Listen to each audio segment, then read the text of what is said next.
população brasileira, ela cresce ou diminui, ou se mantém no mesmo número? Como ela se distribui pelo território brasileiro? É uma população jovem ou uma população mais idosa? Tudo isso você verá agora nesta aula no canal GeoMais. Canal GeoMais, onde você aprende tudo sobre geografia, desde a geografia física até a geografia humana. Vá lá, inscreva-se no canal e ative o sininho para receber as notificações de novos vídeos. É no YouTube.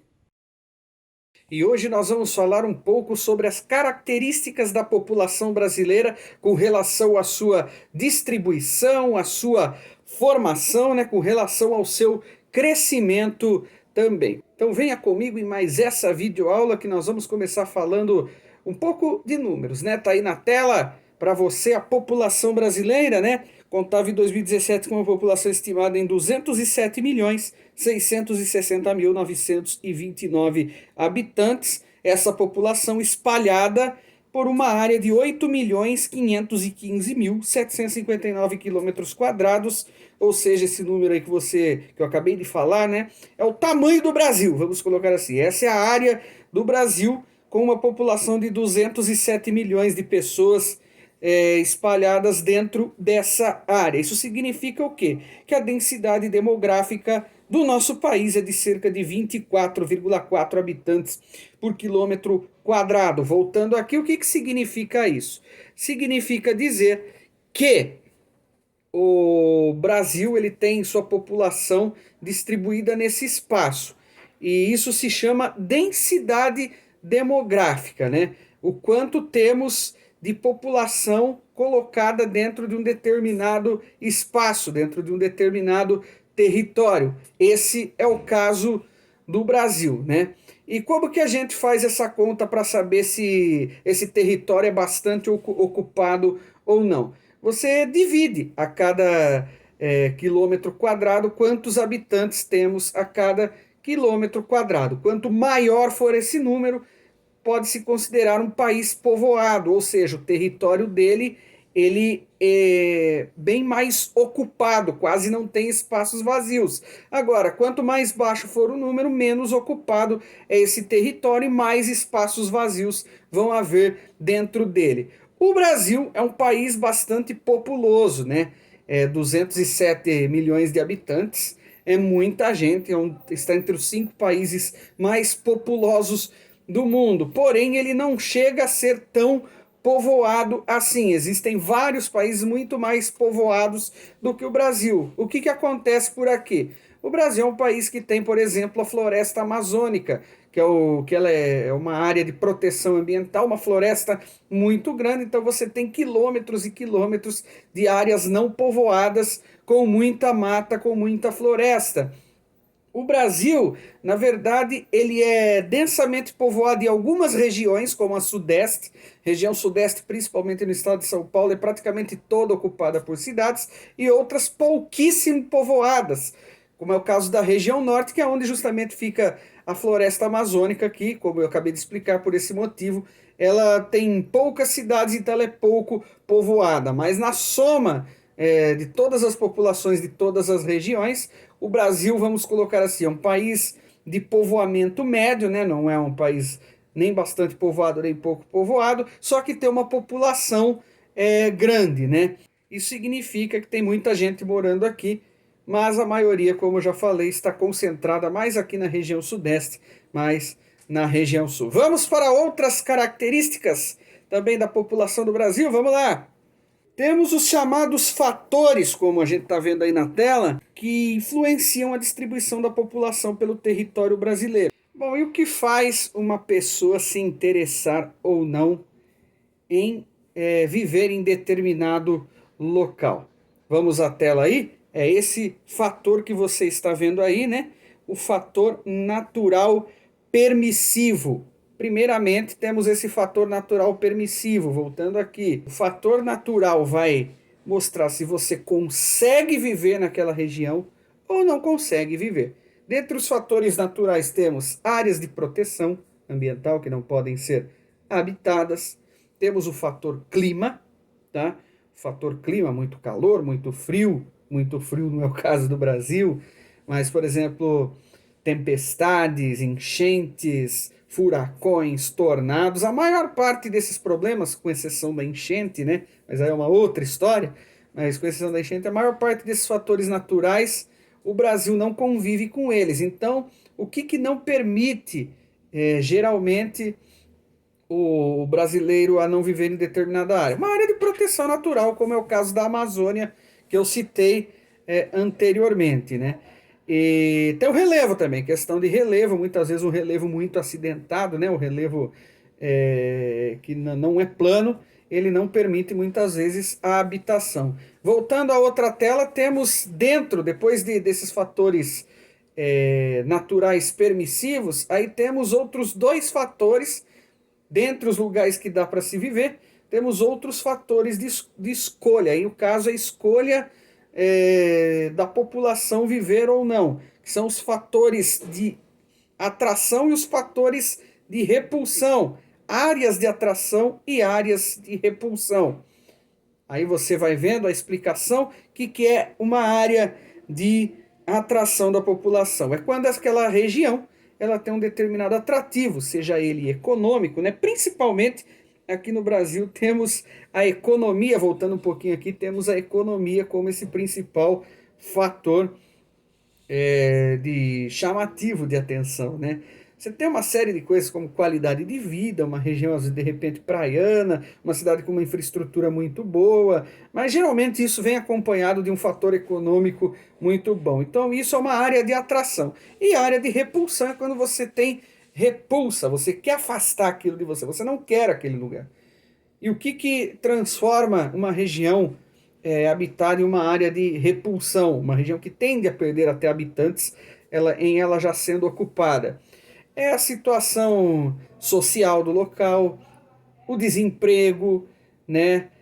Alguns fatores, eu disse enchente agora há pouco, de repente é um lugar que antigamente não tinha enchente, mas algumas obras em locais que não deveriam ser feitos causam enchente e as pessoas começam a sair daquele lugar, enfim.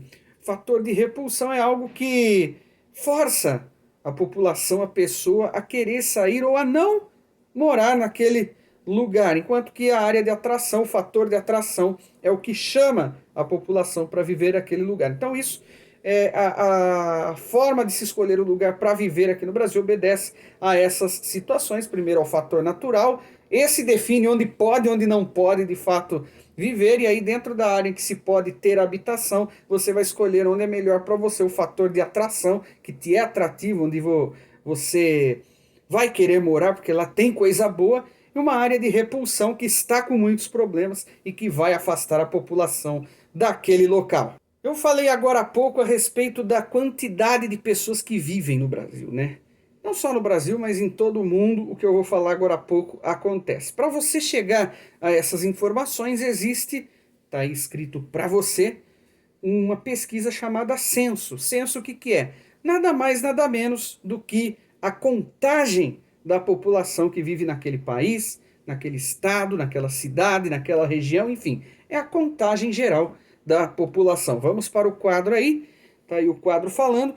E o censo, ele geralmente, aqui no Brasil, ele geralmente é feito por município, né? Cada município tem sua unidade do IBGE para fazer essa pesquisa. O que é o IBGE? Passando para o próximo quadro. O IBGE é o Instituto Brasileiro de Geografia e Estatística. É o instituto que vai mapear o Brasil e dentro desse mapa vai levantar os dados, né, que permitem que o governo pratique as políticas públicas. O que é isso, professor? Essa coleta de dados vai muito além da contagem da população. Durante o censo, o IBGE ele também vai perguntar uma série de coisas, né? Como, por exemplo, quantas pessoas moram na casa, qual que é a renda média, né? Quanto ganha mais ou menos uma pessoa ou a família toda, se tem carro, se tem acesso à internet, à água, esgoto, uma série, né? Uma infinidade de perguntas. Para quê? Todas essas informações depois serão divididas por município, né, por cidades, por estado, às vezes dentro do próprio estado em uma região, e também uma informação geral no país, para que o governo, seja ele municipal, seja estadual ou seja federal, faça a política que tem que ser feita para a população. Pelo menos em teoria deve ser assim, né? Mas então, só para você entender qual é essa função do censo. A partir dessas informações, o prefeito e sua secretaria de saúde pode chegar à conclusão de quantos postos de saúde determinada cidade precisa ter para atender aquela população. Minha cidade tem 100 mil habitantes, vamos colocar assim como exemplo. Então preciso de tantos postos de saúde que atendam a esses 100 mil habitantes. Estamos falando do sistema público, tá? Quantas escolas são necessárias? Iluminação pública, vias, enfim, todo esse tipo de decisão que afeta diretamente o nosso dia a dia acontece devido a essas informações. Se não existisse o censo, se não existissem essas informações geográficas, o mundo seria uma confusão generalizada e não conseguiria. Já é difícil atender todo mundo, né? Já é difícil muitos países aí conseguirem fazer o básico que deveria, né? Muitos conseguem, outros não. Imagina se não tivesse essas informações ainda, que através delas que esses serviços são disponibilizados a todos vocês. Por fim, vamos falar aqui sobre o crescimento da população, né? Como o crescimento da população se dá. Isso aí vale para todos os países, aqui no Brasil não é diferente. Ele pode ser por dois fatores. O primeiro deles é o crescimento natural, também chamado de crescimento vegetativo. Então, crescimento natural e crescimento vegetativo é a mesma coisa, ou pode ser pela migração. Vamos aí para a tela. A migração é simples, né? É o aumento da população devido à vinda no caso seria até a imigração, né? A vinda de pessoas de outros países para compor a população do país. Então, no caso, a imigração. Vamos falar que a imigração não simplesmente é uma migração, voltando aqui rapidinho. Migração é a mudança, né, de local em definitivo geral. Tá? Quando uma pessoa muda de um lugar para o outro, é uma migração, não importa para onde. Agora, imigração, que é uma migração, a imigração ela se refere apenas a quem vem de outro país para cá. Tá? No caso, quem vem, por exemplo, da China aqui para o Brasil. É um exemplo de imigração. Ele veio da China aqui para o Brasil. Se eu fosse do Brasil para a China, aí seria uma emigração. Tá? Mas não vamos falar disso agora, vamos falar das imigrações. É óbvio que é um fator que sempre vai aumentar a população, mas o principal deles é o crescimento natural, né? O crescimento também chamado de crescimento vegetativo, que nós vamos ver aí o que é. O crescimento natural, ele é nada mais nada menos que a diferença entre a taxa de natalidade e a taxa de mortalidade. Voltando aqui, a taxa de natalidade nada mais é do que a quantidade de pessoas que nascem, né? Uma taxa de quantidade de pessoas que nascem aqui no Brasil e de mortalidade das pessoas que morrem. Se a taxa de natalidade é maior do que a taxa de mortalidade, nós estamos tendo um crescimento da população, né? Ela está sendo acrescida. Se a taxa de mortalidade tiver maior, essa população estaria sofrendo um decréscimo, ela estaria diminuindo, tá certo? Então, essa taxa vai ser positiva se houver mais nascimento e negativa se houver mais mortes. E como que ela é computada? Como que se chega a essa taxa? Vamos de novo aí para a tela. No caso da taxa de natalidade, o número de nascidos vivos a cada 1.000 habitantes de um país. Ou seja, chega ao final do ano, você tem um dado lá de quantas pessoas nasceram no país e a população dele. E aí você faz as contas e chega, por exemplo, nascem 200 crianças, né, a cada 1.000 habitantes. Nasce 200 a cada 1.000. E a taxa de mortalidade é a mesma coisa, só que quantas pessoas morrem a cada 1.000. E aí você faz a conta, né, a divisão para chegar ao resultado decimal, ou você pode simbolizar esse símbolo aí que você está vendo que é por 1.000, não é por cento seria só 1 uma bolinha ali você está vendo duas, é dividido por 1.000, e aí você faz a conta, né, a diferença de uma para outra, você sabe se está nascendo mais pessoas ou morrendo mais, né, através dessa continha básica de subtração, para saber se a população de um país está crescendo ou se ela está diminuindo. Alguns países têm uma população bastante idosa, né? Então pode ser que nesses casos a taxa de mortalidade seja maior do que a taxa de nascimento. Não é absurdo quando acontece esse tipo de coisa, tá? Seria absurdo se a diferença fosse muito grande. Seria uma tragédia humanitária. Mas é normal em países que têm uma população muito idosa haver um decréscimo de população devido exatamente a isso. A taxa de mortalidade acaba sendo maior. Por fim, vamos voltar àquele quadrinho, né, das taxas de crescimento do Brasil. Vamos ver como que ficou?